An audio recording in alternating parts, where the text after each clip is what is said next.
Hi everyone, in this tutorial I'm going to show you how to make a crochet magic ring.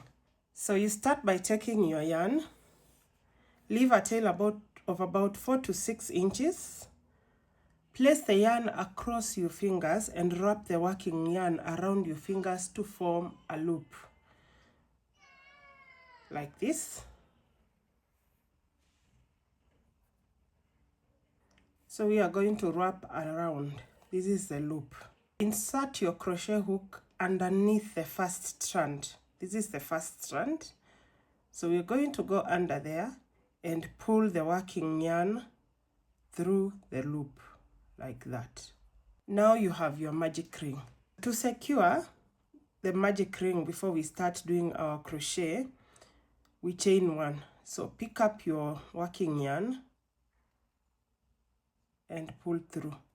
So now you have your magic ring and it's secured with a single chain.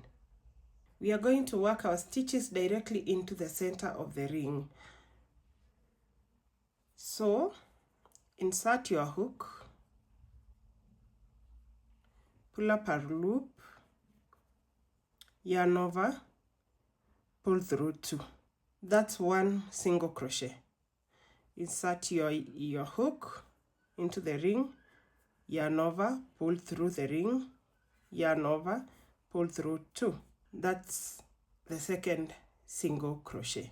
Insert your hook into the center, pull the working yarn, yarn over, pull through 2. Repeat the same,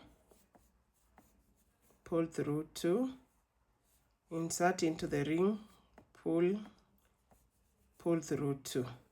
So keep working your single crochet into the ring. So once you have the number of stitches that you need, you hold your stitches securely and then you pull the tail. Keep pulling until you have a nice tight center, and there you have it, a magic ring. Go into your first single crochet, pull up the yarn and slip stitch. Okay, and there you have it, a magic ring. Now that we have our magic ring, we can use it as a starting point for a granny square. Instead of stopping here, I'm going to continue into the granny square in the next part of this tutorial. So keep your hook in place and let's start building our granny square.